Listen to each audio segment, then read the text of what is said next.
What's up, everybody? My name is Juwan Rohan, and this is the Misguided Podcast, where we intend to guide you to a better future. Today's quick guide is about whether you should trust Turo. Should you? Should you not? For being with the company since 2018, I believe, so going on 4 years, I've seen a lot of changes, right? And kind of just studying the company beforehand, you see a lot of changes from, becoming a startup to now you're seeing Turo on Super Bowl commercials, you're seeing billboards in your cities. So I want to go into the details of the change they've had over the years, some of the drawbacks, some of the cool stuff. And just kind of give my honest opinion. So hopefully you stick with me. So when I first joined in 2018, Turo was, not really heard of. The car rental business was still a big thing. Turo were very favorable towards their hosts. So they wanted as many cars on the platform. And so there were many incentives. There were just, a lot of things working in favor of the host. So we were getting way bigger percentages, and it was just trying to get as many cars on the platform so that other people know about it, right? I believe at the time, I can't remember 100%, but I believe there was 3 different plans, and I believe the plans were 75, 85, and 90, right? Something very similar. And the plans were almost kind of the same they are now. Some may have had a deductible or out-of-pocket maximum deductible, right?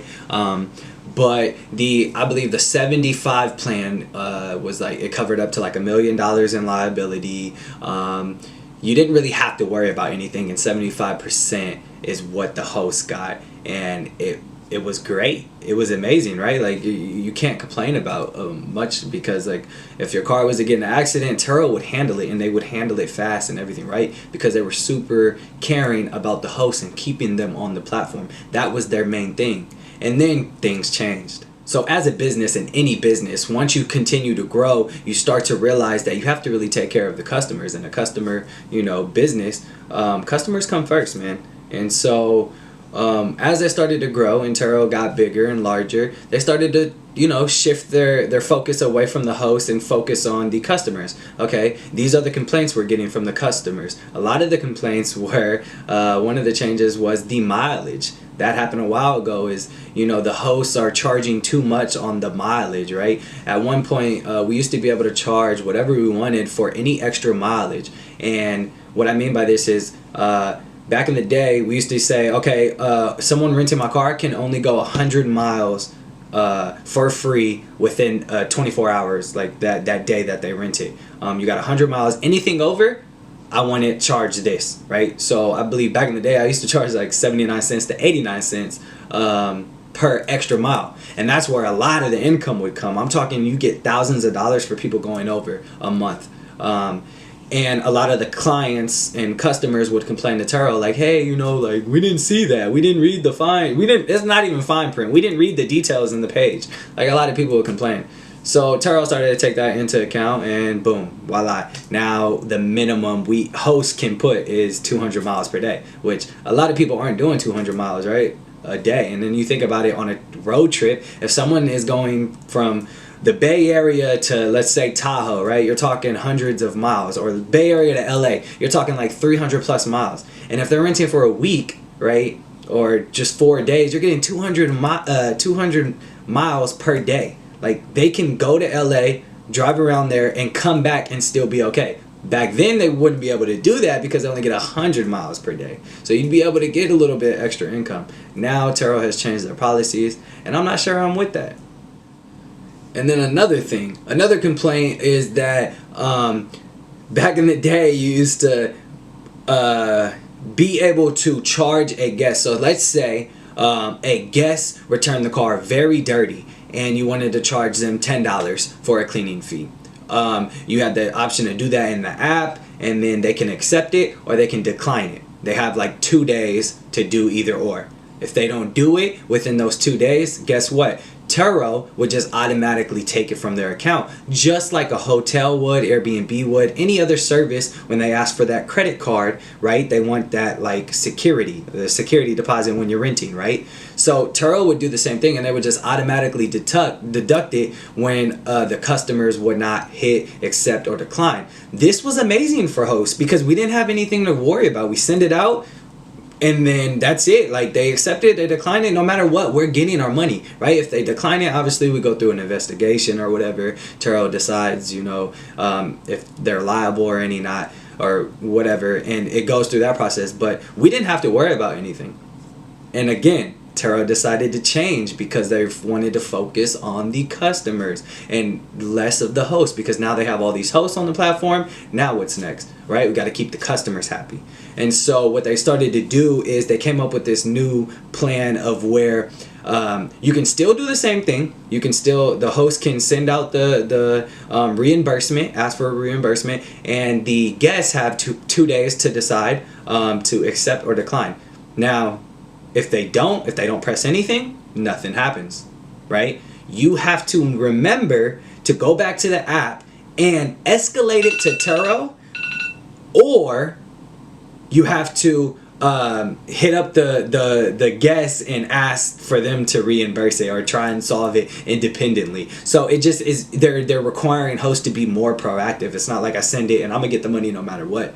And I don't necessarily like that, because now, if you have a fleet of cars like a lot of people do, you're constantly having to check up on people. And what was very sketchy in the beginning, years ago, now a lot of people are actually starting to use the app and kind of daily, but years ago people would just go rent a car, go handle some business, and then delete the app and never use it again. So that's why it was super cool to be able to know for hosts that you're gonna get the money right away no matter what.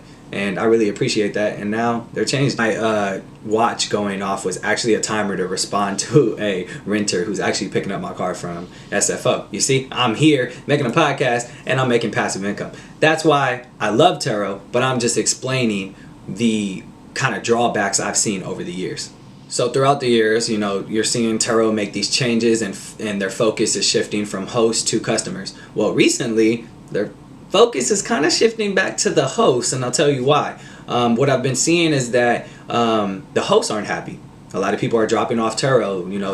They're getting rid of some of their cars on their fleet, which that happened for me. Especially when COVID hit. Even though COVID was crazy because they were only coming to us, it was pretty crazy. But what I've seen is, so Turo started to make changes, right? They had 3 plans a couple years ago. Now they have 5. Right? They have the 65, 75, 80, 85, and 90. And they all come with different stuff, right? Every plan has a 750,000 liability. Remember, it used to be $1 million. So that's a huge change. But it still covers a lot. But they've changed, right, over the time. And now what they're doing is, for hosts, they're even giving more benefits to choose the 75 plan, because as an older host back in 2018, the 75 plan was like the plan, right? It was you get the best of both worlds with like less risk and all that good stuff, right? And more cash flow. And now what they kind of did is they didn't grandfather us in to the 75 plan.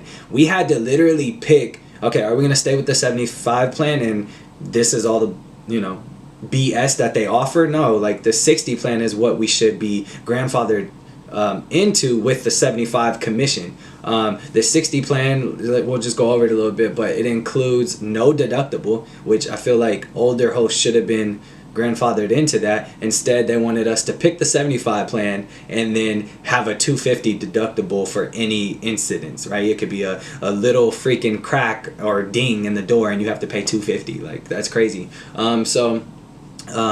The 60 plan includes replacement vehicles and then renter. Like if your car is in the shop for 3 or 4 days, they'll pay like a certain percentage of your average income for that car for that amount of days that it's in there. The 60 plan also covered exterior wear and tear. So mind you, a couple years ago, the 75 plan covered all of this. right? And we were getting more cash flow. Now they want us to go to the 60. That's a 15% difference. So like that really shook the community of the hosts, and a lot of people were like, nah. And so they started leaving, or getting less cars on and complaining. And so I think Turo really listened to that, and they just like changed it back again. Now I think you can do the 75 plan with like a 250 deductible, and they just made it like a little bit nicer. I can't remember exactly what it was, and I'm not going to go into detail because that's not the purpose of the video. But just know I pretty much changed one of my cars to the 75 plan to try it out, because it seems like they're kind of trying to shift their focus back to being host, focused on the host. And so I can kind of see things changing. Another drawback I've seen over the years is that I believe, and I'm not 100% sure, but just from talking to customer support and everything, a lot of the customer support is in India, I believe. So sometimes it's kind of hard to get a hold of them. Obviously, they're on a different time schedule. This was years ago, right? Now they're starting to hire more U.S.-based employees, so the responses are a little bit quicker. But being a new employee, you don't really know kind of the system. And I will tell you exactly what I mean by that, because I almost got screwed by another host renting as a guest, by myself. So if I hadn't known these rules and regulations that Turo implemented, and then I would have been out of, $50. So, story time. So, as a guest, I was going to take a family trip to Disneyland. I wanted to rent a Jeep that I'm very interested in buying. I've been thinking about getting a Jeep Wrangler on Turo for a long time. They're one of the best cars on Turo, most asked about cars, and they cash flow the most. So anyways, I wanted to rent one to see how it drives and all that. And so they had the new 2021 Jeep Wrangler. It was the one that's like electric now. So rented that one out, and it was from an all-star host. So the car is from a all-star host. He has maybe 200 trips.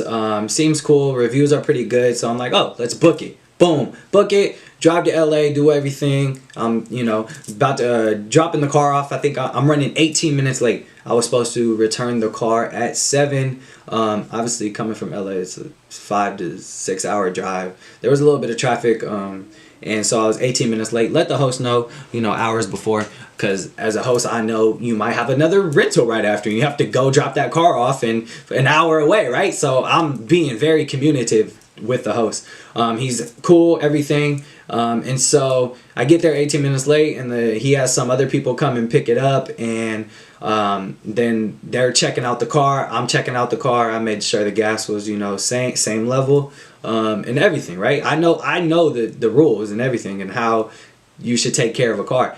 And the one thing I didn't do and have time to, because I didn't want to mess up his trip, was I didn't go take it for a wash before, right? But the car wasn't that dirty. But on a long trip, you get some bugs in the front, right? And that's normal. A lot of people return my cars with bugs in the front, and I just charge like either a cleaning fee to get them off, or sometimes I don't even charge, depending on the clientele. Like if they already paid for the cleaning fee, I'm not gonna charge.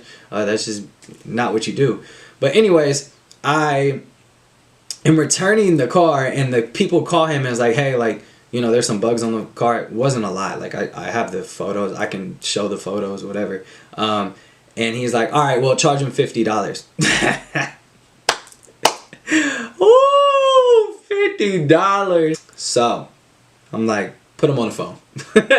I'm talking to him like, what do you, $50 for a few bugs on the car? And you can look this up, guys. Go to Turo's website and look it up. You're allowed to return the car with a little bit of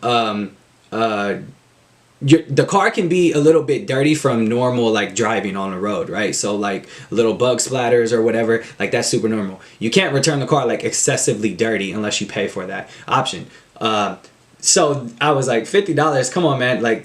I'm an all-star host. I've been doing this before you. The rules don't specify that. He's like, well, do you agree? And I'm like, no, what are you talking about? I'm like, I'll go take it around the corner. Car wash is around the corner from my house. All right, that's where I wash all my cars. I was like, I'll go take it around the corner because it's $4 to wash the car.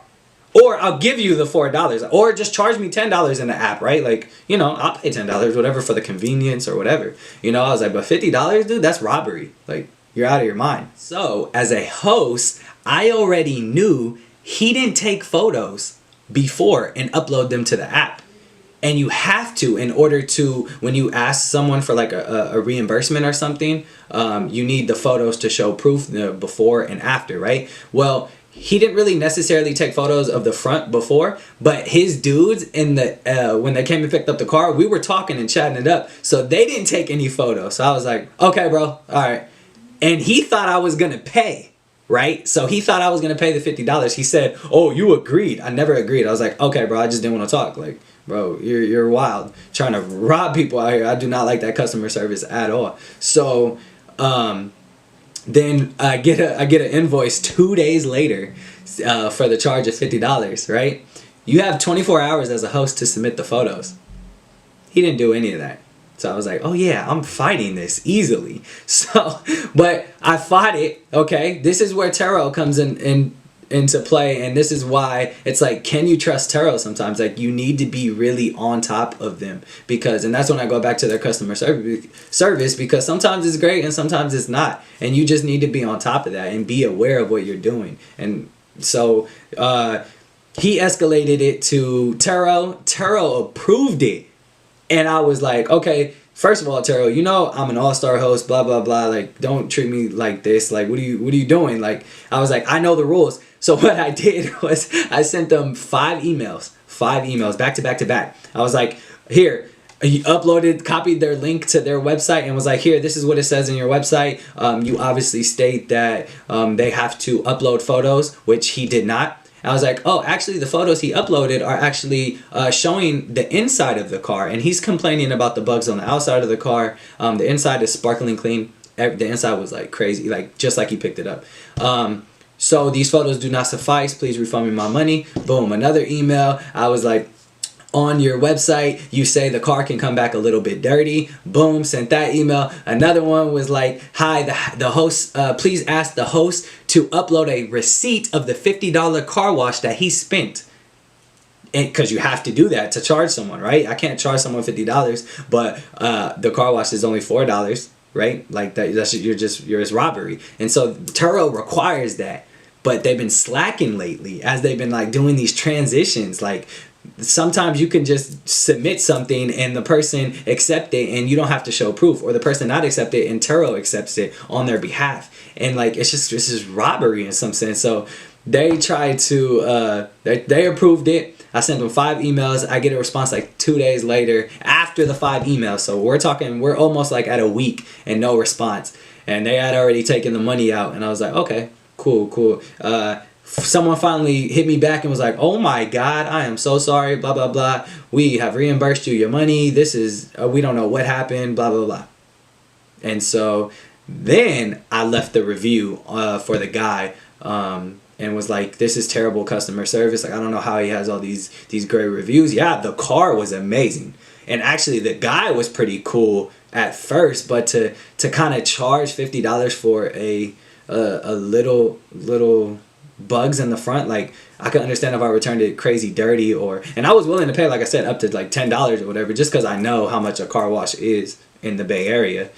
So yeah, I thought that was pretty crazy. For me, customer service is extremely important because I need those customers to come back. I need them to have a good experience. I need them to be like, oh, you know, when I went to the Bay Area, I had a good experience with Juwan. I rented this car, this Mustang. It was super beautiful. Oh, and the experience was really good. Like, I returned the car dirty, and he, you know, was like, hey, you don't even have to worry about it, just write me a review. Like, something like customer service is extremely important to me. So for you to kind of just throw that away for a quick wash that I had, you know, offered many solutions, I was like, you know, I'll pay not $50, but or I'll go take it for you, whatever, you feel me? Like, give me 5 minutes, we're outside of my house, let me just go grab a towel and I'll wipe the bugs off. Like, so, and he didn't want anything to do with that, so I just felt that was kind of weird and like not cool.